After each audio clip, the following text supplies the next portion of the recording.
Hare Krishna, everyone, and I'm sure you're wondering why is there a thumb in a camera? And why is it a camera and not the usual fancy background recording of a very badly edited text? Well, this is because, so I had downloaded the PDF of three of my stories which I was about to read to you, but for some reason I've lost them, which may have to do with me rebooting my computer. Oops. So instead of having the fancy background with Krishna, with the peacock and the cows, and um, my awkwardly unfinished fanfictions and whatever else, you'll have this. Hello, I'm me, the author of Identity Quest and of Coronavirus and Deus Ex Machina. And also, if you want like Gauranga, which if you manage to find me on the internet, on fanfiction.net and on AO3, the Gauranga fanfiction, which I haven't done because I'm pretty lazy, is dead. I've really tried to rewrite it. Okay, so what happened is my computer got stolen.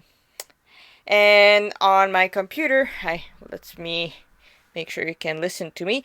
On my computer, I've already had one fanfiction that had started, which is the coronavirus, the first version, which was actually much more different, and I believe had like 3 to 4 chapter already done. The 3 or 4 chapter that I had of Identity Quest, which I had to rewrite completely, and of course the 4 new chapter of Gauranga, which I will admit I was actually hitting a blank page, and Krishna's just like, I just forget about it. So he took everything. Well, he's the Lord. That's... Okay, that's better. Sorry. Awkward repositioning of the fedora. Okay, seriously, I don't know how Krishna managed to... How did manage to cheat the angle? Krishna's the king of the sidelong glance. I cannot do that. Okay. Wait, is it like... Bloopers? And yes, I am oversized. What can I do about it? If you say exercise... Anyway, you're not here just to watch me just complaining about everything. You're here because you're one of the 4 and plus listener of my fanfiction Identity Quest. And right now, because I don't have the document on my computer, I will read it to you on my Lenovo tablet. Yeah, it's a Lenovo. It's pretty nice, really. It has a stand. It's actually very convenient to read because right now I'm on my bed, meaning, and by the angle you can see that my bed is actually on the floor. Oh, it's great. Floor sleeping is amazing. Okay. Alright. Let's go on fanfiction.net and find the said fanfiction. Oh, hey, Deus Ex Machina. I have to read it one day. I just wonder what type of cosplay. So, before... right. FF.net is not really the best,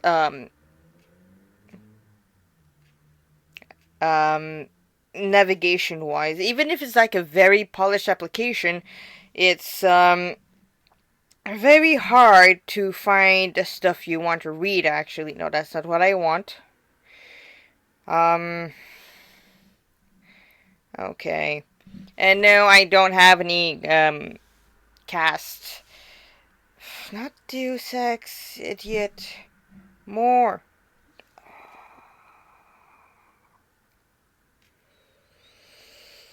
Well, maybe Deus Ex. It's actually a pretty sweet story. which delve into my personal iceberg about the Mega Man Zero series, and also Mega Man X, because, it's just... To those who can write a fanfiction, why haven't you done that yet? There's like, the Mega Man Zero series is just ripe with fanfiction ideas.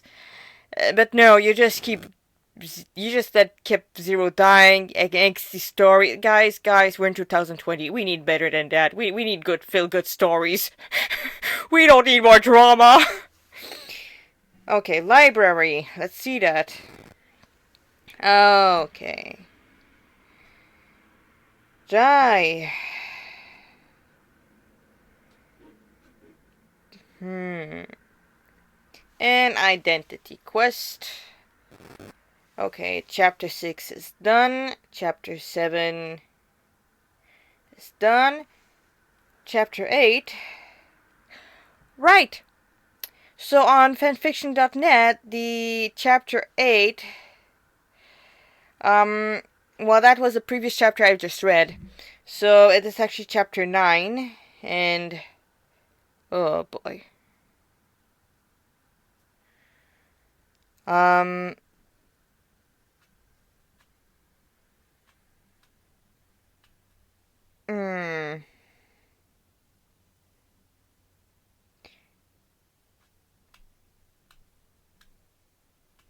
No, actually, this is chapter... Oh my god. Once again, I got my computer stolen, and then fanfiction.net. Identity Quest is the first one. I had so much trouble. I've actually sometime lost the entire story once. That was scary. That was so scary. And so it's with great endeavor that I have this for you. You don't know the crap feeling of going inside the temple, going to your place where you write and seeing your beautiful computer with all your story, all your manuscript stolen, just gone.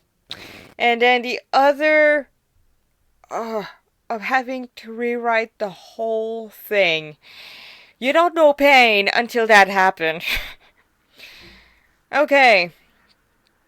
Identity quest. Yeah. It is chapter 9. Burning bridges. Let me readjust this. I am so not in a good position. I'm like sitting like a cow right now, which considering the gird I have, it's not so far off. Also, yes, I am an ogre. Come get me, trolls. Okay. Identity quest. Okay, there's like... First fanfiction, there's like so many things that went wrong. No, I don't have any beta. Because one thing I don't want my beta to tell me is, hey, maybe you could just cut back on the Hare Krishna stuff. I'm like, no, the point of me writing is to bring out Krishna. Like the real Krishna, not the one they gave us in Shin Megami Tensei, which, it is Krishna, but...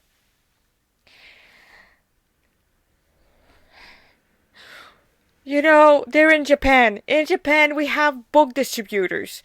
In Japan, we have a temple of Krishna. It's just by the Funaburi line. Yeah, it's by Tokyo. Funaburi line. You just go like a few stops back. And, at the more Indianized area in Tokyo, it's in a white house. And this is where you find the Govinda restaurant. So it's a vegetarian restaurant. Also, it's easy to find. That's our temple. That's a, Radha Govind temple. That's Radha Krishna. They could have gone there. And if they could have got the Krishna book. And in the Krishna book, there's everything about Krishna. We're talking where he lives, his friends, his family... all about him, about how he's a supreme personality of Godhead. No, they just have to say, Krishna is just a part of Vishnu. And, I've also read a fanfiction that says, Krishna's just Vishnu who became human. Like, no. Krishna is above Vishnu. Vishnu is a part of Krishna. So, Vishnu, as counted by our great Acharya, has 60 qualities. Krishna has 64. So those 4 extra qualities are the sweetness of his flute, the sweetness of his form, the sweetness of his dealing, and the sweetness of his pastime. So Krishna is all about sweetness. Yeah, he's God, so he has the opulence, the wealth, the intelligence, the unlimited strength, the unlimited beauty, the unlimited renunciation, the unlimited intelligence, wisdom. He has, well, I don't know at the top of my head, unfortunately. Those are the 6-1. Hands. But Krishna is actually much more than what is showed in Shin Megami Tensei Apocalypse. I mean, we're talking he could have done a beautiful, wonderful, mind-blowing, third choice. Just imagine that. Nanashi, in the middle of the fight, decide that, and you need to find the Bhagavad Gita that's hidden somewhere in Tokyo. Like, let's have it random to make it even more, rage-inducing. So you found the Bhagavad Gita, and you have Nanashi read it, and, he reads a bit, and then after that there's the option of, giving Krishna the handshake when you fight him the first time becomes a viable option, and no, Dagda's not here just stopping you, or Dagda stops you, but Krishna pushed him away. And then Dagda goes flying, of course. And if Dagda tries to kill Nanashi wakes up, sleeping with his head on Krishna's lap, because Krishna's like, I've been waiting for you for an eternity. What? I'm so sorry. I couldn't help but come and get you again, my friend. And yes, Krishna's like that. Krishna is humble. Srila Prabhupada once told us, there's nobody more anxious to have us back to Godhead than Krishna. We may be anxious. There are some people who are so anxious to actually go back to Godhead, to go back at serving Krishna as a soul, as a pure soul, which, no, it's not impersonal. We're not just floating in light. We're actual persons. Some people actually cry, and their desire to go are so intense they actually die. No, it's not bad. It's just that you cannot bring that thing. I mean, come on. Is that beautiful, guys? No, I look like a potato wrapped in blue. So, there are potatoes in the spiritual world, but not that potato. So anyway, you wake up, Krishna's there, he revived you, gave you your life, but instead of being a God slayer, you are a servant of God. And that means that Krishna serves you. Remember, in the Bhagavad Gita, which is Krishna's words, it was a war of the Mahabharata, and while it doesn't explain what happened after Krishna spoke the Bhagavad Gita, let me tell you, there's only 5 people, well, actually more than 5 people, but it's only the 5 Pandavas and a few in the Kuru side that managed to survive the whole war. It was a 16-day war, and inside this entire war, we're talking, right, you know how many people on the planet right now? Okay, double that. That's how many people was on the battlefield. There was this amazing amount of warriors, and in 16 days it went down to, I believe, 7. Which includes Arjun, and his brothers. I don't really count Krishna, because Krishna cannot die anyway, because he's God. And Dronacharya, and he sounds like Yuyudhana. Those are the 2 of the Kuru side who survived. Everybody else got killed. And so after this terrible fight, they went to see Bhishma's grandson, Bhabari, which is a demon. So this demon, you heard if Krishna killed you, you get moksha. He's like, alright, I can do that, that's easy. So he went and he managed to make Krishna mad enough that Krishna cut off his head. But because he did it with devotion, he asked Bhabari, what do you want? You pleased me.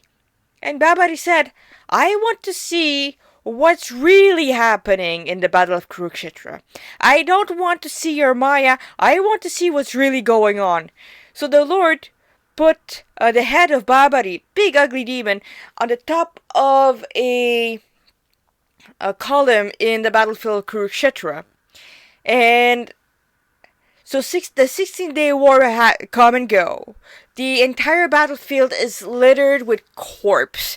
The ground is muddied with the blood of horses, elephants, tigers, and an unlimited amount of human. There's cut off head, broken head, there's body parts everywhere, people who got crushed. It is terrible, and Babari just laughing his ass is there somewhere, but he's just completely, he's just crying at that point, so how much he's laughing.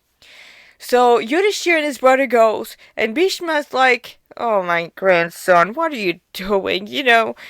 There was this huge slaughter, a huge loss of human life. We had to kill our uncles, our brothers, our father figure, our teachers, our brothers. And they're there laughing. Why? What gives? And then, after he calmed down a bit, he says, you did nothing! You did nothing at all! Arjun's arrow, Yudhishthir's spear, Bhishma's club, Nakula and Sahadev's swords were completely, they didn't touch anyone. So they ask, what do you mean? And then he explained, it's Krishna's chakra. Krishna killed everyone. And it's true, in the Bhagavad Gita, the sight of the universal, when the Lord showed his universal form, oh my gosh, I'll be 16 minutes, but I'm still going to show you, because I love this story. It's before I go into, that crap I wrote. So, in the Bhagavad Gita, and the description of the universal form, Krishna says, time I am the destructor of everything. And there's also the description about how the Virat Rupa, or the form of Krishna, which has millions of heads, millions of eyes, millions of nose, mouth, ears, he has millions of everything. In his mouth that spits fire with fangs and everything, he's crushing the heads of all of those who are on the battlefield of Kurukshetra as eternal time. Yeah, time travel cannot work because time is God, and if God want to keep moving forward, you have nothing to do about it at all. So now it's not about timeline this, timeline that. It doesn't work like that. Time goes into a single direction. If Krishna feels like it, Krishna isn't just the three phases of time. He's in the past, the present, the future. Whoops. But we're not. Well, except for Vaishnavas. Vaishnavas are just like the Lord. They can be whenever they want. But there is no such thing as a timeline. There is no such thing as going back in time, destroying the timeline. Time traveling stories, I've rarely read a good one. There are some good one, but they're like this, cheap feel-good stories. Some can try to make it complicated, but at the same time, what happened is already perfect, because Krishna knows the three phases of time. So, what happened right now, that's the best timeline. I know you may not like when I say this, but it's true. It is for the best. What's happening right now is the best outcome we can hope for. And it is God guaranteed. Okay, enough of me talking. Let me start reading. So, in the storeroom in the back, Yori, Junpei, and Mukhara stood facing one another. So Yori Junpei is the boss, Mukhara is Toyosatomi Mino Miko without arms and legs. And wearing glasses, because apparently Miko's eyesight was not so good.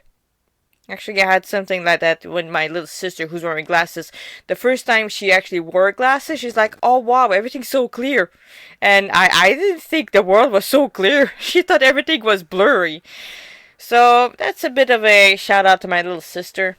I'm not sure. She definitely won't listen to this. But hey, if you ever come and read me and listen to me, sis, hi. Shoutouts to you. The atmosphere was tense. The boss held his pipe between his teeth. His evoker was within reach, as was his sword. Mokara, on the other hand, remained standing, her regal air filling the room. She knew full well that Master Junpei could do nothing against her, and yet she would rather have a peaceful resolution than a war, especially with Krishna Kripa's blessed adopted father. "I'm not here to take your son away," she spoke with gravity, trying to salvage a volatile situation. "I just want to get your family out of harm's way." "Bullshit!" Junpei spat. "I know you people. I know you have once you have someone in your grip, you won't let him go till he's dead." Mokara hid a wince. This man, he only desired the day not to have happened, and for her to be dead in a ditch somewhere. He wanted to keep his son, his family intact. Now, how should I go dealing with this? Mokara addressed her lord. "Krishna, this man has obviously lost a friend, someone who used to be a devotee." "What's the matter? Can't handle the truth?" "Can't handle the truth," the boss sneered. "I know everything about your cult, all the dirt you tried to hide, all the trash. Before you go any further, know that we, the Hare Krishna movement, never tried to hide our mistake. We own up to them, and even if Nanashi was not my son, then I would still extend to you the same invitation." "What invitation? For a love feast?" The boss scoffed. "No, thank you, I don't do drugs." Okay, so about the we don't hide anything. Well, at the beginning of the movement, we had schools for our gurukulis, and already I think you know what I'm going on with this. So yeah, some wolf went inside the place where we keep the sheeps, and no, it was terrible. We don't hide the fact. It happened. Yeah, it happened into all institution. Whether it is religious institution or just any type of institution, demons will come in. People who want to exploit will come in, and they will prey on those who are the weakest. And it happened to us. But right now, we do have a child protection office who are training people to protect our children. And the head of our protection office, well, our mascot and our master of the child protection office is Nishimhadev. I know I have a picture somewhere, but I'm too lazy and go look for it and then edit everything in a shortcut. And one of those Guru Kuli who suffered the abuse actually wrote a book about it. No, he's not a Hare Krishna anymore. He got burnt, and that's pretty understandable. And you know what? We didn't try to stop him publishing the book. Actually, many great personality in our movement have read that book and have sent their heartfelt apologies, and that there's nothing much we can do right now except apologizing. So yeah, it happens. We're trying to make this as unlikely as possible, and I do believe it works, because right now, before you deal with children, there are plenty of check and balance to go through. So yeah, that was a bit of an unfortunate event that happened. But that's, once again, it was at the beginning of our movement, which was what we call growing pain. We all go through it. And we pray to the Lord that it won't happen again. And if it does happen again, we are ready to rip the guy apart. Okay. So, the boss said, "What's the matter? Can't handle the truth?" Okay, said that. And so, before you go anything further, okay, what invitation? For a love feast? "No, thank you. I don't do drugs." Mukara felt an eyebrow twitch. It was one of those delightful haters, and she knew full well what Yori Junpei would use this pipe for.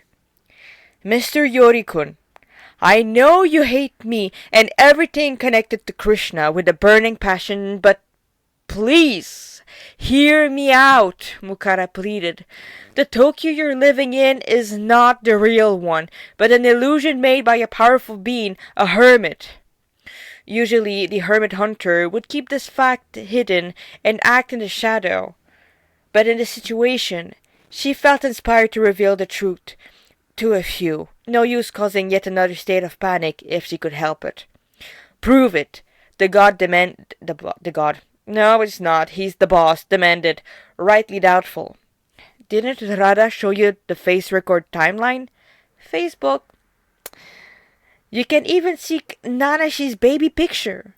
She would be more than willing to reshow Yori-san if the few milestones her creepa passed.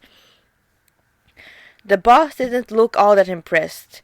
Yes, so I've seen, he grumbled. So this whole deal with the demons taking over the world and the dome over Tokyo is just one big steaming pile. Fine. She didn't need to show me a picture of you holding my son still dangling from your womb with a timestamp to prove it. Mokara's eyebrow went up to the top of her head. Wait, she showed you what? Nanashi's birth picture. The boss tried to remain angry, but Mokara knew this particular picture. It was Krishna Kripa's first minute out of her cramped and disgusting womb. Obviously, it was not meant to be shown to public. Oh, well, Radha was there, and it just so happened that she wanted to take a picture of her godnephew the moment he got out. She tried to defuse the whole situation. No, it was not like she had expected her Radha to have shown this particular picture. I thought I told her to erase it. And yet, instead of causing her a burning pain known only to those who had lost a child, this time she could not help but reminisce on the whole joyful event. She's a Toho Project girl, please forgive her. A fond smile drew itself on the ascended hermit's ever-youthful face. I thought I had another week. I thought I had another week to go before he would drop, she remembered with a loving chuckle. But Kripa had another plan and, well, he chose to take birth in Vrindavan, in Gopal's garden, on the 23rd of November 2023, at the end of the Brahma Muhurta, at 9:10 in the morning. And the Nekomata was there? Junpei asked, most of the heat in his voice gone, save for some hidden spark too stubborn to die. With her cell phone. Mokara gave a wry smile. Really, she had almost killed that cat the moment she realized that she had taken this particular picture. But then she remembered that Radha was a Vaishnavi, and thus it would anger the Lord. Besides, it could always be deleted. Thankfully, it wasn't. Radha Shyamasundar wasn't there at first. She had to find me. They had been going around Govardhan Hill in a We were around. No, actually, that's a bit of me kind of playing it by ear right now. We had been going around Govardhan Hill in a parikrama, and I thought I had a call of nature, and, well, it was. But what came out of it was more dearly beloved than what I expected. And, well, I was away with people, and Radha thankfully smelled my blood and found me just in time. Otherwise, I don't think I would have managed to find my way back to to a village. You know, we would often joke that I should marry her since Radha and I were already living together, and she loved my son as if it were her own. She loves him so much. Her voice choked. Please have a seat, Junpei said as he went up, pulling out a chair. His desire had changed from bitter and protective of his adopted son to wanting to hear more from the woman who brought him to this world. The boss made Mokara sit down. Thank you. Mokara wearily spoke. She felt emotionally drained. The whole day, no. Those last 15 years. The death of a child, an event so unnatural, it would leave the wound that would never completely heal. Only as the scheduled change of body could remedy to it. You love him? Junpei asked in a mix between a statement and a question. Of course I love him. He's my son. A son I was not supposed to have. The regal bearing vanished. I couldn't bore children naturally. My body is simply not suited. You must have been thrilled when you managed to conceive, the Lord conceded. Your husband also. Ha! A husband, she thought. Oh no, only me and Utica. Mokara thought sadly. The flower master had desired to give her a gift, what the Vaishnavi had always dreamed about, a child she could call her own. There was nothing more between them, and whatever was there had evaporated when that terrible day happened. She closed her eyes. She could still smell the sterile air of the hospital, see the many ghosts that haunted the halls, the nurse's stony silence, and the doctor's regretful attitude as they confirmed the worst nightmare any parent could have gone through. Ma'am, is everything fine? Yori asked, definitely concerned for the ascended hermit. Yes. Everything's fine. My son, I thought he had died at age 1.5, and now I just met him again. He called me Mom. God, Krishna, he preserved him through you. Mokara babbled, realizing that once again the Lord has extended an unprecedented amount of mercy. A look went over the boss's wizened face. So you are a worshipper of Krishna. Why? Isn't he an immoral cheater? Mokara's ears burned. The man just wanted to break her faith to instill doubt. To be right on the high moral ground and to bring Krishna down in the dirt at Junpei's level. Not on my watch. Mokara put her emotions on the back burner. This meant war. No, not a bloody one. But she would not let it pass. Who are you to judge God? She mildly asked, and yet her words still resounded like a crack of a whip. She had thought Junpei-san was making some progress, but it seems he didn't want to let go of his hatred. A father who wants to protect his kid. Yori replied with the same kind of heat the generator in Old Hell would produce. Yes, actually, Mokara is very familiar with this type of heat. There you go, a bit more light.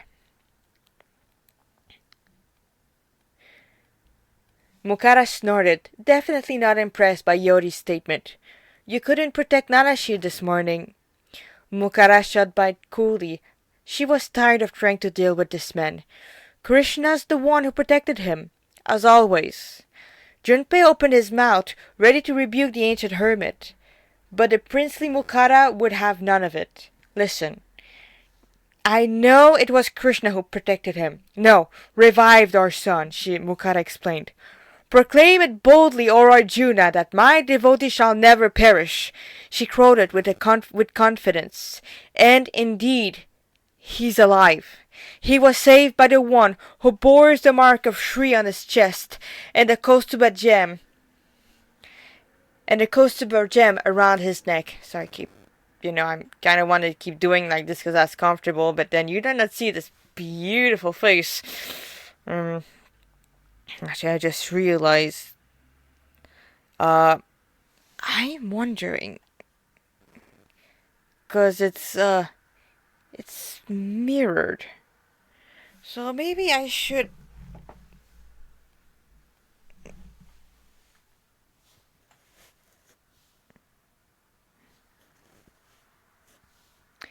read like that, just to show that about my beautiful hat.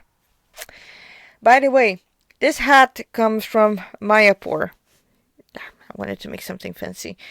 And I was actually looking for a blue fedora because, I wanted to cosplay as Krishna. And I actually did cosplay as Krishna in 2 years ago, Takuton, when we didn't have the coronavirus.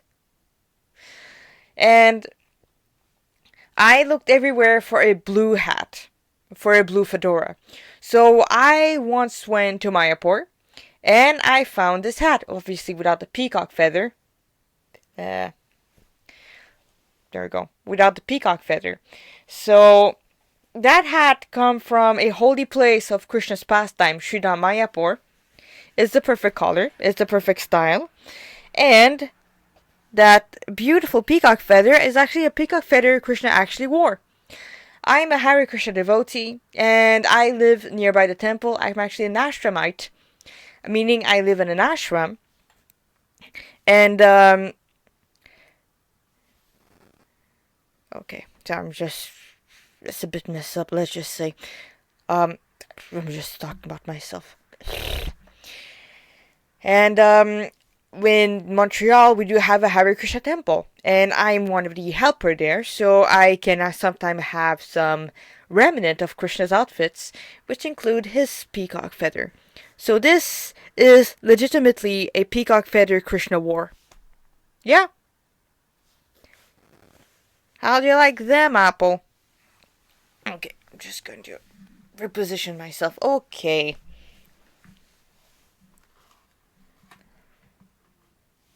Bit better like this.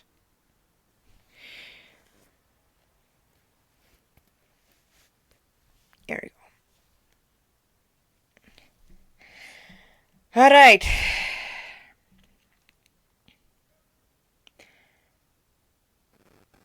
So, yeah, sure. And that creep's been following my son like a lovesick puppy. That's totally God, alright. He got the same taste as his. Don't you dare finish his phrase, Yori Junpei. Mokara hissed as she got up. You do not know Krishna. The Lord never accepts this kind of demon as his associates, and the Yamadutas bring them all to a special hellish planet where they victim enact their revenge. Their sentence longer than anything you could imagine. What to say of those caught in by our child protection office? Mukara closed her eyes and breathed out. She wanted to make like this breath and leave the stuffy room. But foolishly enough, she wanted to see if Krishna Kripa's father could be made less inimical. I'm an idiot. It won't happen. Mr. Yori, I would rather you stop trying to anger me with baseless allegation. Yes, we have our past, and we have moved on. And I would love for you to do the same, Mukara suggested. Well, Yori smirked. Well, I would love to, but history repeats itself and all that. Mokara's face remained neutral, but inside she was fuming. No matter what you say or do, Junpei-san, my son will rejoin the Hare Krishna movement, with or without your permission. Nana, she's not a cultist. Yeah, I feel like I was skipping some dialogue, which is most likely what happened. Once again, I went to so much edits. It's still in the beginning for me. Yeah. Nana, she's not a cultist! Sorry, headphone user. The boss roared as he rose from his seat, grabbing his gun. I should have killed you when I had the chance. Sit down! Mukara roared. And the boss could not help but to comply with the ancient Kshatrani order. A Kshatrani, or a Kshatriya, is a very powerful warrior. We are talking... Basically, a Kshatriya, the way they go to heaven is they die on the battlefield. And a real Kshatriya are kings. And by those time, kings don't go play golf when those under them are dying of a pandemic. The thunderclap reverberated throughout the small room until its echo faded. Yes, he is, Mokara revealed quietly. From his previous life and to this one, the process we practice, the Bhakti Yoga cult, is eternal. Whatever progress we make is never lost at death.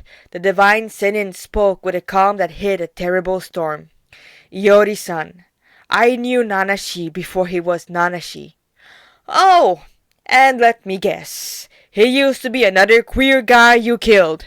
The boss sneered, still shaken at the powerful and authoritative voice that had issued from the short woman. No. He used to be Aegis, the old combat android, the one who had vowed to protect Yuki. Now the Krishna who kidnapped your Messiah with her life. Mukara revealed. Okay, that was a terrible phrase. She would speak of you and Yuki very often, Yuri Junpei. Junpei stared at the Vaishnavi, his face turning from a pale to red. You can't know that. My son used to be Akira. Akira never existed, and Kripa, Nanashi remembered his previous life. And he remembers me when I still had my arms and legs, and he remembered his death, his final moment. She closed her eyes. He was shocked, filled with denial and plenty of doubt, and Mukara knew this was as far as the conversation would go. Yori was one of those type of person filled with hatred, and Mukara did not have the purity to move his heart away from the poison. She felt drained, tired, and only wanting to be with her returned son again, and yet she was unwilling to show any weakness to this man. Yori-san, you may want to keep your family together, but know that this is not in your power. I'm sorry for your loss, but my son will never follow anyone who shows this type of attitude toward Krishna. The saintly hermit left no place for an argument. I had hoped our difference could have been dealt with. I really do. She turned her back to the atheist, more than ready to put this whole event behind her and start the healing process for a second time. And then, inspired, she turned toward Junpei. You know, when all will be said and done, know that you and your daughter will have a place in my... Mukara's body moved even before the boss had the gun in his hand and was out the crack of the door before the trigger could be pulled. As she walked down the corridor to Krishna Kripa's room, she could not help but to wonder what she could have done better. As with all my previous endeavor, probably everything. Okay.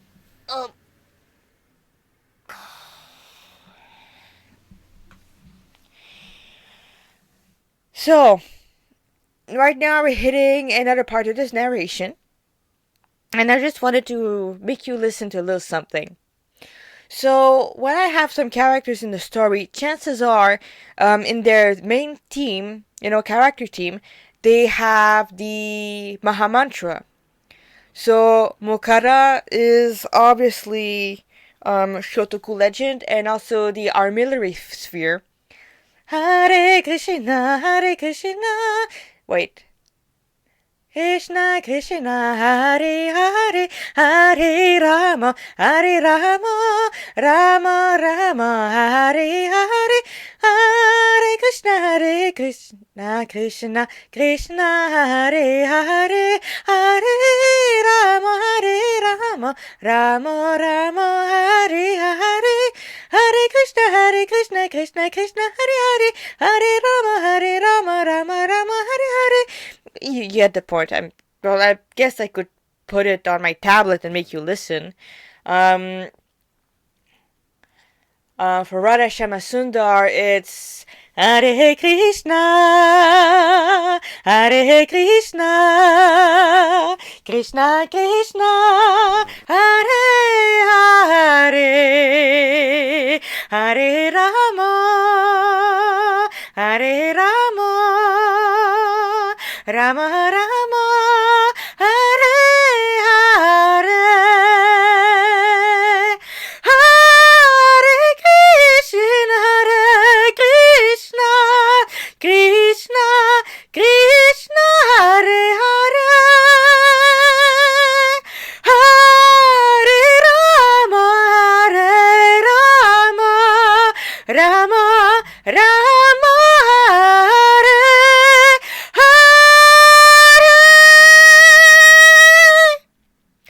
Sorry for your headphones, guys, and your ears.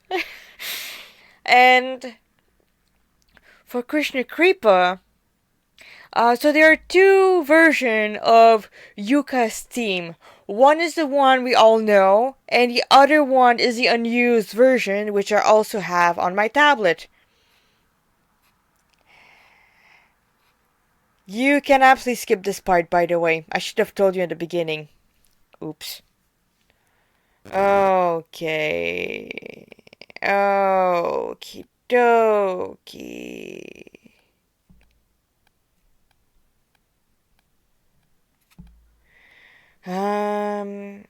Grape garden. Highly responsive, lotus scent. I'll face myself, the greatest salvation. Yes, so Jesus Christ is also Hare Krishna. And it's like, I'm not even surprised. Gensokyo past and present. Disappearance of Gensokyo. Lost emotion, pure fury. Led by Aikau to visit Zenko's temple. A necrophantasia. Faint dream. Inanimated dream. Okay, I think that's the one. Wait, let me first. You don't have to listen to it. That's probably too loud.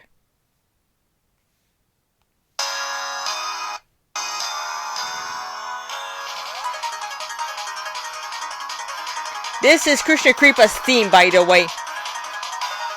Or Nanashi's theme. Hare Krishna, Hare Krishna, Krishna Krishna, Hare Hare, Hare Rama, Rama, Rama, Hare Hare, Hare Krishna, Krishna Krishna, Hare Hare, Hare Rama, Rama, Hare Hare. Hare Krishna, Krishna Krishna, Hare Hare, Hare Rama, Rama, Hare Hare, Hare Krishna, Krishna Krishna, Hare Hare, Hare Rama, Rama, Hare Hare, Hare Krishna, Krishna Krishna, Hare Hare, Hare Rama, Rama, Hare Hare, Hare Krishna, Krishna Krishna, Hare Hare, Hare Rama, Rama, Hare Hare. Yeah, okay, it's not so good. Pause. Oh. Thank you. Sorry about that. No, it's not so good. I mean, I'm not in a good position to sing, and I don't really sing it that often. But yes, the Yuka's unused theme is for Krishna Kripa. And let's be honest, Nanashi is the perfect son of Yuka. Come on, why didn't she say? Genocide is just a game, you know. What did Nanashi do on the Onyxi Road? Oh yeah. Hey, what is that? I'm not supposed to have Wi-Fi. Okay, that was freaky. No, I don't have Wi-Fi, so how did I receive the... How the heck did I receive the, Okay. Messenger is a bit scary right now. So, yeah, Nanashi... I mean, in the Wikipedia, it says that his hair has a greenish tint. He's considered one of the most powerful messiah. And, I mean, come on, let's be honest. The, his smirk... I looks too derpy to do that, you know, the... I'm sorry, I cannot do that, but you know the face, the I'm gonna kill you all sort of face. Come on, that's totally you kind of smirk, and you know, my Krishna Kripa is actually a cross-dresser. Yeah, we all have our past. You know, I'm a fan fiction writer. I have my taste, and this is called the conditioning. We all have a baggage, and we can all follow Krishna consciousness, no matter who we are. So, like his donor or other mom who left her body tragically, he likes to make people feel uncomfortable and fight. It doesn't show now because he's still trying to figure himself out, but in the sequel, oh no, he's queer and he likes to be scary queer. Yeah, he's squarey. Oh god, that was terrible. And no, he has the Yuka smile. You know this. I'm so going to kill you. You know, this type of smile, but you know, he's a Vaishnav. He's pretty mellow. He loves to dance. He's an actual dancer. He's actually a dance instructor 5 years after the story. He has fully recovered. He's pretty strong, and he lives in Mayapur for 6 months of the years, and the rest of the time he goes around traveling the world to spread, to preach. And he also has a group of cross-dressers who absolutely adore the boy. And, yeah, he has a cross-dressing dream, he has some queens for him. They like to preach together. And you know, Krishna is just the most fabulous of queen. Because you see behind me? You see this one? That's not a woman. That's Krishna. He's cross-dressing to see his girlfriend, Srimati Radharani, who didn't want to see him at all. And also, Vishnu also cross-dress. I mean, Mohini Murti. Mohini Murti is the Adi trap. Anyway, I'll talk to more about this later. I still have quite a bit to read. So, what's a hermitage? Krishna Kripa asked his mother as they crawled through the underground Tokyo, making their way to the Demon Association headquarters, cutting through whatever demons and angels had the misfortune of attacking the ascetic hermit and Hellcat. On that note, both women were formidable warriors. Mukara was clearly more of a physical fighter. Despite her lack of limbs, she would use her wooden shaku like a sword with terrifying efficiency. Her magical abilities were also nothing to sneeze at. But Radha was the one who could summon and manipulate ghosts and evil spirit, and invoking the flames of hells on the most recalcitrant one. As for him, well, his aims had gotten better with his shovel, but the reason why it didn't make him happy. Krishna was gone. Nanashi could not hear his ankle bells anymore, nor his flute. He could not smell his aroma, could not hear his voice, and he could not see his smile.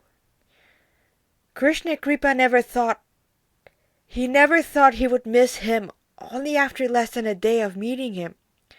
But damn it, he did miss his Krishna, terribly so.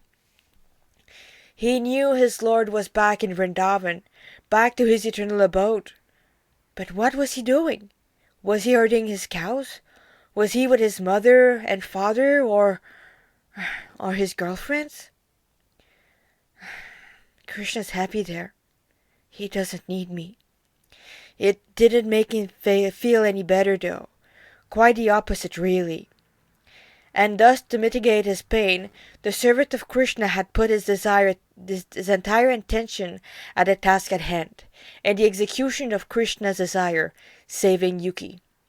Which, even with his mother and cat aunt, may be more complicated than just barging in the Tsukiji Hongwanji and get his poor, let's call him an old friend, out and exercise the hell out of him. The reason for this complication was the place they were in, a hermitage. Obviously, this told nothing to the servant of God, and thus he had asked his mother, a hermit, what it was all about. A hermitage, Mukara began, is a place where hermits such as myself remains as they practice their art and perform austerities to gain even more power. It's usually away from the public eyes and the chaotic atmosphere of Kali Yuga, or current age, she explained as she shot a demon that seemed to take a little too much interest in her, with a laser no less. Usually, a great sage will find a crack in a stone, a hollow-out trunk of a tree, a cave, anything which is small enough to be unnoticeable, and after entering it, will make a realm in which he can control pretty much everything. This realm is commonly called Senkai. Oh, I see, Krishna murmured as he shot yet another demon that had eyed his aunt a bit too hungrily. So we're in a crack now. Yes, in Aogi Kahara, ice cave of all places. Mukara rolled her eyes as she floated above the ground like a ghost. Think of it like Dungeon and Dragon. There are different players that would be you and the rest of the hunters. Then there are monsters to kill, different maps, and finally a dungeon master. The dungeon master being the hermit, Jehovah, Kripa deduced. Was it an Oni leering at him? Oh, no, he was a friendly one. So, how about the monster we fight? Are they alive, or are they like NPC moved by a program? He loved a good fight, but the act of killing... It depends on the hermit. Some hermitage, it's all illusion. And others, those are humans, animals, and kidnapped demigods, and even ghosts that were bespelled and covered. Mukara readjusted her right arms. Mom, do you need a break? Nanashi asked. He noticed that Mukara would often stop and fiddle with her doll-like limbs. No, I'm fine, trust me. But those are not my fighting sets, she admitted. I knew you had died this morning. This is how we managed to find you. I just didn't know you were living in a place crawling with highly powerful FOEs. I didn't prepare in consequence. A chill went up Krishna Kripa's spine. He knew the folly of going on a mission unprepared. Mom, I think we should... Maybe you should leave and come back, to get your better arms. Mukara tried to repress her pleased smile. It was clear she loved to be called Mom, even with all her protest. No, I'm fine. Besides, the hermit must already know I'm here, she spoke gravely. If I leave, I may not be able to return, Beta. If I would have my way, I would take you away from this place right this instant. But how about my dad and sister? Kripa asked. And Yuki, his old leader, the one who had introduced him to their guru. There was no way Krishna Kripa would leave him to rot there. The vow of protection he had taken was still valid. They could come also. It would be trickier for sure, but I have some connection here and there, Mukara assured. Of course, I will do my best to save Makoto Yuki. He's been in your heart ever since your previous life, and he was a prospective god brother of mine. So the least I can do is to try to get him out of trouble. Mukara spoke with gravity. Don't expect any more miracles, my son, and don't be attached to the result. But don't you dare think I will leave him to rot there. Krishna Kripa gave a half-hearted smile. Yuki, it may have taken 2 lifetimes and God meddling in the affair of mortals, but he would get him out. Krishna desired it. Now, to return to the hermitage. The one we are in right now is a mix of the 2 types. Most demon mobbing us are but illusions, but those who have the personality and a role to play in the scenario will usually be someone under a cover of illusion.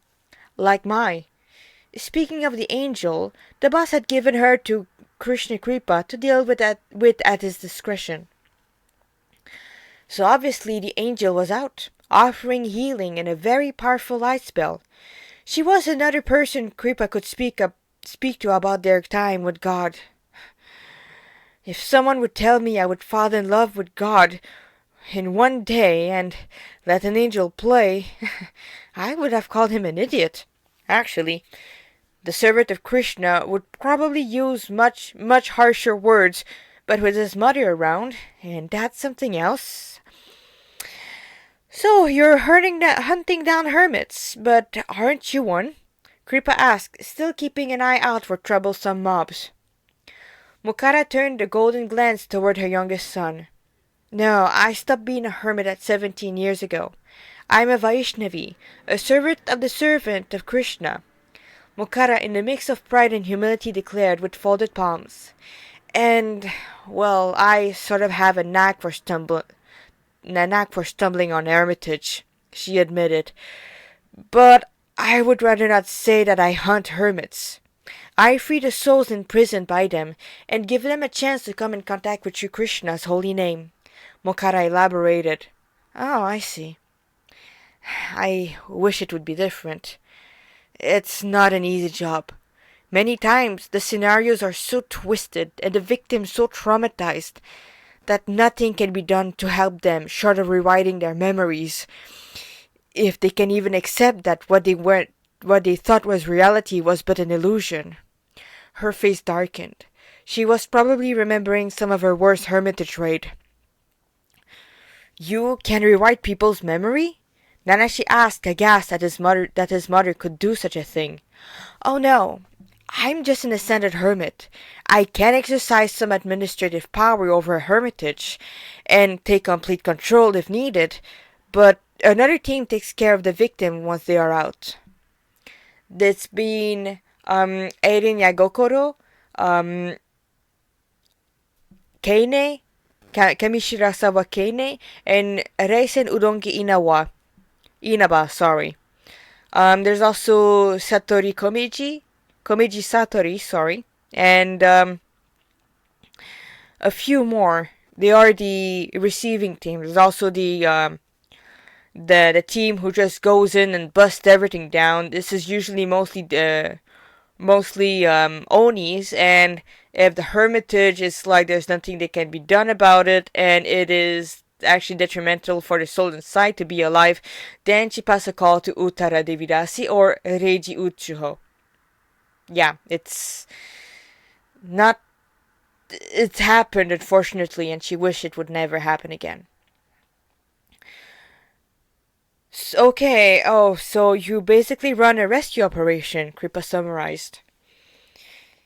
Yes, a rescue operation that has shown me the very ugly side of material lust, greed, wrath, and anger.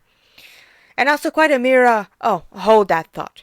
Suddenly, Mokara dashed forward, killing a rainbow-colored snake that had been a bit too close to the angel for comfort. Kripa averted his eyes. She still wore Krishna's blue shirt, a shirt that still bore his scents. I mewed hopeless. Oh, Krishna, why did you leave? Beta, are you all right? Mokara asked after returning from my side. Kripa gritted his teeth. Mom, you served Krishna, right? I still serve him. Mokara spoke gently. You do too. How do you manage? The servant of God asked, willing his tears not to fall. How do you stop missing him? Shamefully enough, Kripa's voice cracked at the end. You don't. Mokara spoke with a compassionate tone, her eyes soft behind her blood-stained glasses. Just keep what you feel for him hidden. Do you need a breather? His mother once again asked as she put a compassionate hand on Krishna Kripa's aching shoulder. They were now close to the dilapidated bunker, a place where the hunters traveling between Cafe Florida and Shinjuku would use as a resting point. Krishna Kripa was about to shoot the idea down, when his mother took him by the wrist and all but dragged him to the safe spot. Mom, let me go, I'm fine, he protested, losing the fight to keep his cheeks dry. Beta, I know you're not. You've been pushing yourself beyond your limits, and you've suffered through so much already. It's all right, I'll get over it. As long as he didn't think about it, everything would be fine. He was a man. Man didn't. Yes, and you need to take it easy for this to happen. Mukara's eye took a hard edge. I can take it easy once we're at Cafe Florida. He would be fine by then, back to normal. Oh, why is Asahi still kept under key? She knew went through breakups. Or maybe he could go to the fairy forest and speak to Nozomi about it? In the forest where he and Krishna decorated one another with flowers, where he massaged Krishna's supremely soft and fragrant feet, where his Krishna risked his life to save him. A lowly servant, a sinner. No guarantee they'll let us in. Now come. There's no protest this time.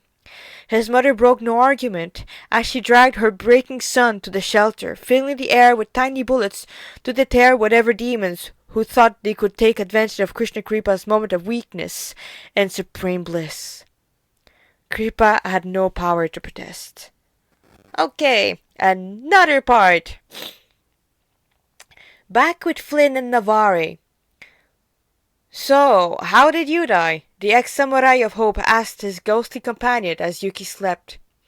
Flynn had already performed the difficult feat of bathing the dying youth, and had managed to find some clean cloth from him to wear.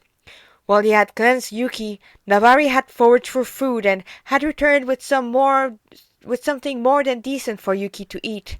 Some preserved berries, some corn, and what he hoped was dried tofu.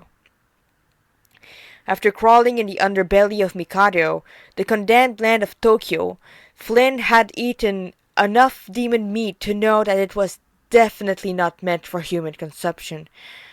At least the one that was available from the Hunter Association. Yuki barely nibbled at the victuals, his appetite not present, or perhaps he was simply too weak to chew. Nevertheless, the moon child had eaten and was now fast asleep. After that, all that was left for Flynn was to regale the ghost of his, let's call him an unfortunate bully, with the tale of his early adventure with Isabeau, Jonathan, and Walter, as they discovered Tokyo, performed quests for both demons and human, and seemingly traveled through timelines. Flynn did not skip how he and the lovely Isabeau had dragged Navari's maddened self through demon-infested Tokyo, dodging angels and running after the insane Luxoror. Yes, the Godslayer took great pleasure at how uncomfortable it made the green ghost. He felt vindicated. Not that he had any right to, for the pompous so-called samurai had died. And thus came the questions. Navari looked extremely uncomfortable, wringing his hand and fading in color. Listen, Flynn, I'd rather not. It is not a fitting death for one of my caliber. You've seen mine? Flynn voiced. There was nothing heroic about my death.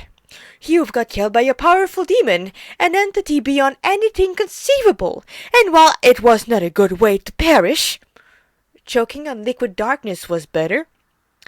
Navari opened his mouth and closed it with a click.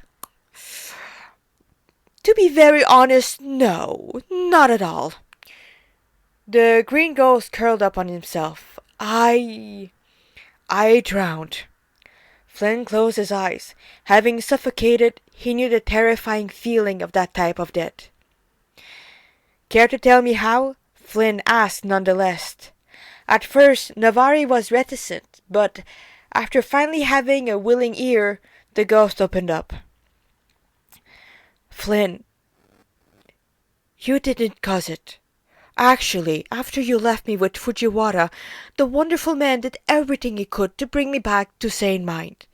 Navari began, an uncharacteristic look of gratitude illuminating his ghostly form. And he succeeded.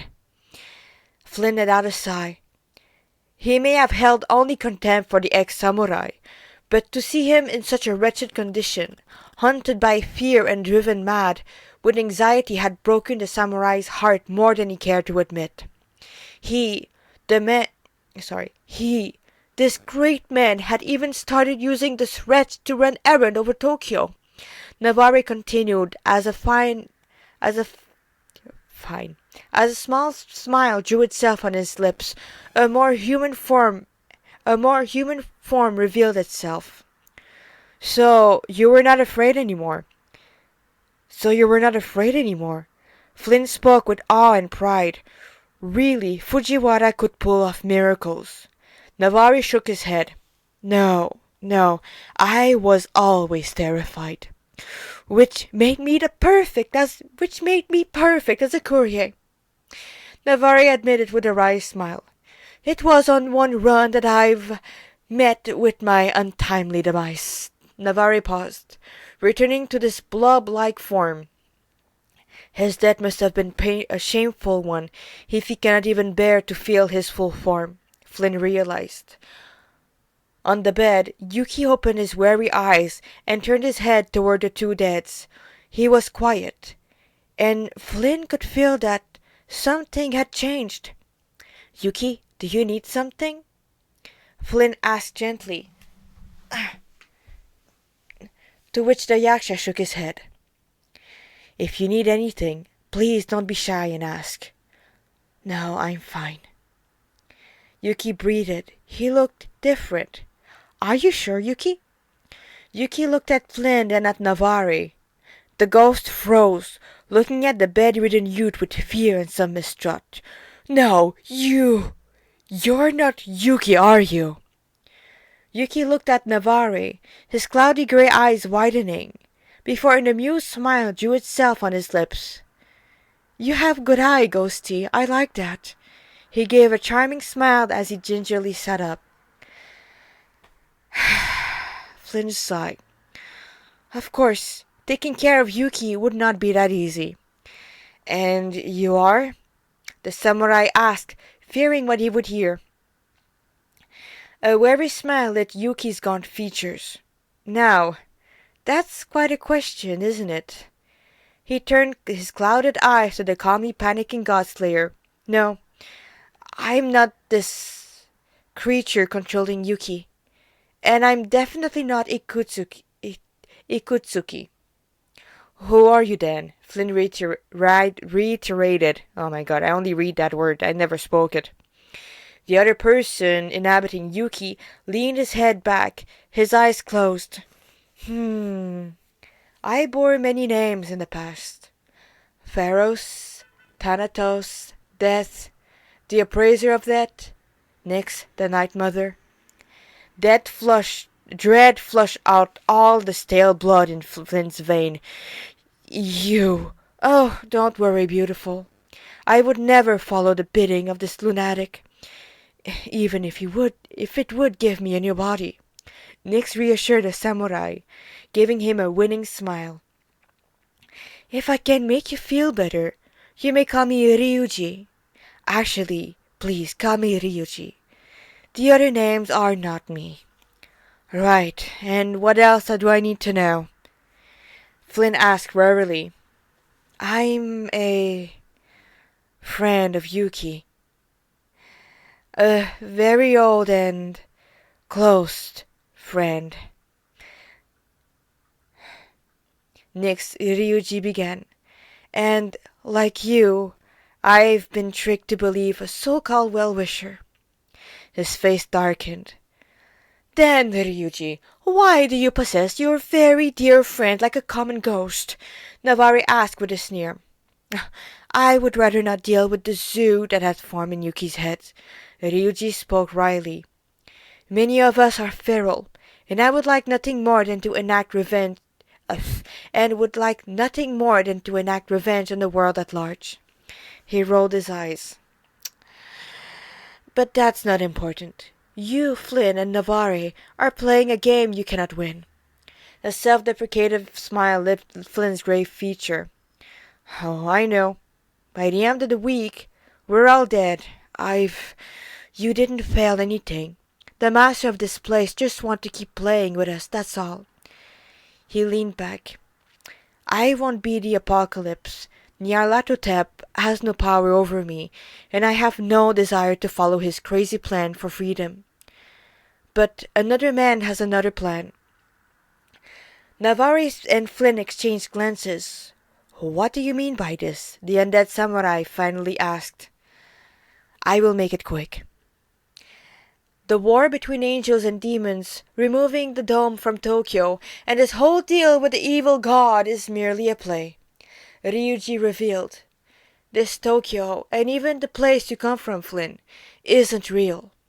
There was never demons running around, and there's not a dome over Tokyo. My Yuki didn't die, and God, the real one, is not evil. The one controlling this play is, though." Once again, Flynn whirled tilted on his axis, as were Navari. "Wait, you mean there's no Mikado? No dome?" "Last I remember, no. And the last time we were in the real world, I believe it was in 2024, Ryuji revealed. I don't know I don't know much about this place we're in, but whatever happened is not real. It is just a game for him. Flynn clenched his fist. And how can I believe you? For all we know, you may be lying. Ryuji looked right into Flynn's eyes, gazing at them a bit longer than was socially acceptable. Finally he spoke. No, you're right, the ghost admitted. I have no proof for you, not even a picture or anything. Just my and Yuki's memory of our last sunset together. Ryuji sighed, his countenance growing hopeless. Yuki warned me you would not understand.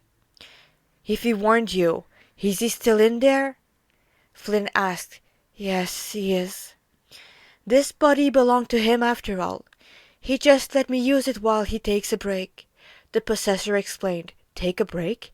Yes, as you must expect, when Nyarli is using Yuki's beautiful body for his own pleasure, it causes it to break apart. And when this demon's bidding is done, he leaves Yuki to suffer for him. He sneered, and Flynn could hear around 1,000 vows to avenge his friend. And this... Oh boy.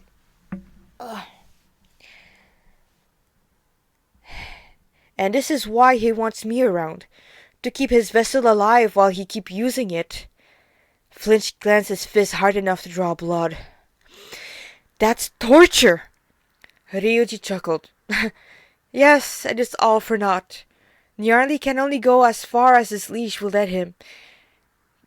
Like all of us, really.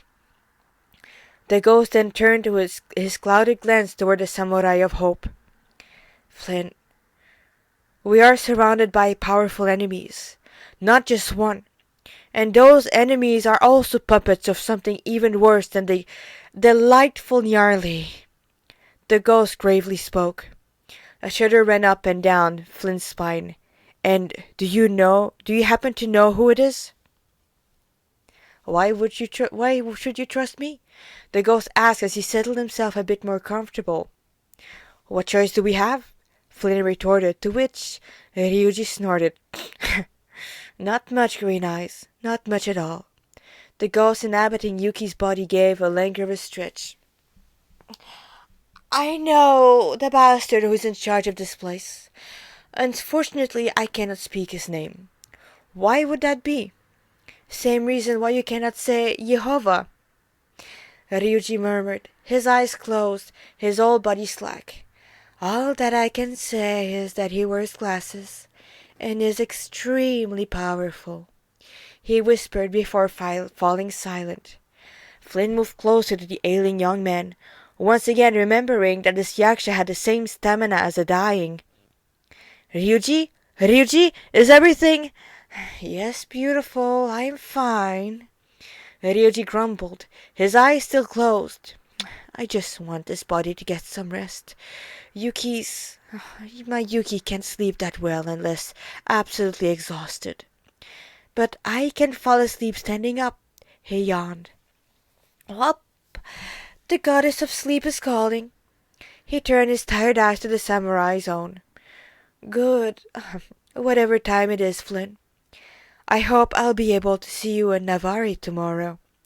And with a small sigh, he fell asleep almost instantly, leaving Flynn and Navari to try and digest what he had just said. Now used to be a cosmic plaything, or maybe not so cosmic, Flynn sat down and rubbed his brows, wishing they could turn back the clock and return to a simple life as the son of a simple farmer. Don't worry, everything is under control. Oh boy, sorry. Somewhere in a realm that glowed like a diamond, Stefan looked at his PC. There were 2 intruders in his realm. One of them was Toyosatomi Minomiko, the huntress, and the other was but a mere hellcat raised in Yukari's, let's call it, an experiment in uncontrolled growth and the lazy control over one's pet. The hermit folded his hands as he looked at the lines of codes and runes that controlled his world. So far, his scenario was going along rather well, despite everything, and yet... I knew I took a gamble when I killed Kaku, and took her two puppets as my own, he thought as he followed the movement of Miko, the son of Kanzami Yuka. Now, it's not Kanzanami Yuka, I'm so sorry about that, guys. And the cat, as they navigated the labyrinth-like Tokyo, fighting hordes of demons and heading toward Cafe Florida much earlier than what it was planned. Stefan narrowed his eyes. This was too early, and knowing this particular Senin, she was probably trying to break his game. Nope, not on my watch, he thought as he began to press a few keys.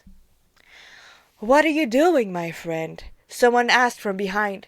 Someone that had not been there a moment ago, and someone who did not register in his reality. The bee-specked man turned around in his wheelchair to face the anomaly. There he saw a young Indian man, glowing like the sun and moon combined. He was dressed in a saffron robe of an aesthetic. He wore a fragrant flower garland. His long blonde hair were tied in a top knot, and a veena rested on his shoulder. His feet were not touching the ground. The sage glow with a natural effulgence Stefan knew he could not imitate. Who are you, and what are you doing in my realm? The powerful man asked the youth, already planning on how he could either add him to his growing collection or kill him. The powerful Senin highly disliked those who thought themselves more powerful than he. My name is Narada Mahamuni, a traveling minstrel and well-wisher of all. The sage introduced himself politely. And I only want what is best for you. He gave a very trustworthy smile. So, what are you planning, O powerful one?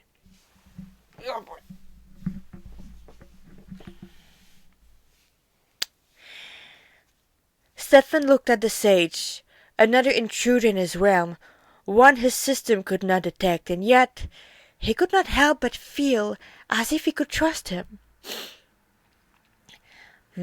I was thinking to start over and remove this Krishna from my story entirely. I thought adding Nyarlathotep to my goddess game would give it a nice twist, but it seems that he's aiming at sabotaging my realm. Again, Stefan explained. And Nanashi, as much as he is interesting, he was not meant to gain access to his demonic power, and Dagda was supposed to be his leash. He frowned. No, this will not do. I had the perfect scenario planned out. I knew I should have ended the whole thing the moment the clone of Yuka shot a hole in the firmama. No, when he developed his persona. Narada hummed. What a shame. It was starting to get interesting. He continued typing on his computer.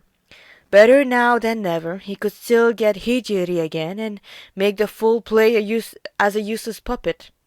No matter how much the poor fool tried, it was hilarious to see him still struggle after all those years. Oh well, nothing left but to restart my game. Before you do that, oh great wise one, maybe you should reconsider. Narada spoke. I already did. Many times, really, but Stefan knew that it was time to start over from scratch, just like his last session with the demi-fiend. The poor fool. He almost felt bad for him. But did you thought about having them face you as the penultimate boss? Narada proposed, a playful smile on his lips. Stefan stopped his typing. You are a very powerful Senin, one I have never met until now. The saintly Narada praised him. Who in this world could defeat you, O master of this world? Certainly not the Dryad, that's for sure. And think about it. Once you killed Miko, you will have dominion on the biggest hermitage in the realm of Senkai. Yes, he's right. The place Miko owned was the biggest yet simplest realm ever made. The worldwide woman ashram. Stefan hid his smile under his clasped finger. Oh, if he could gain the key to this realm, he would have plenty of magnetite to work with, and puppets to play with. He canceled the Reformation and Conception Protocol. Let them believe they had one for now. Let them play a bit more. I see that you have changed your mind, Narada spoke with a mysterious smile. Good, my friend. If you want to reach the auspicious end you desire, do not, in any circumstances, destroy this realm. Let Mukara and her son do as they desire. And remember, one of to meet his destiny on the road to avoid it. The great sage spoke as he for his the great sage spoke with his forefinger up in the air. A shiver went up Stefan's spine. Yes, very often he had seen it happen. Great sage Narada, I must thank you. No. It is I who must thank you. For rare are those who have the intelligence to listen to my words of wisdom, he bowed. Now, I would like to go. I would love to go. I am needed somewhere else in the universe, he begged with a folded palm. Stefan looked at the powerful sage. No, please, stay here. I do not want such. And the next thing he knew, Narada was gone. For shame. He would have been perfect in my next story. And thus end the Identity Quest Chapter 9. To those who have listened...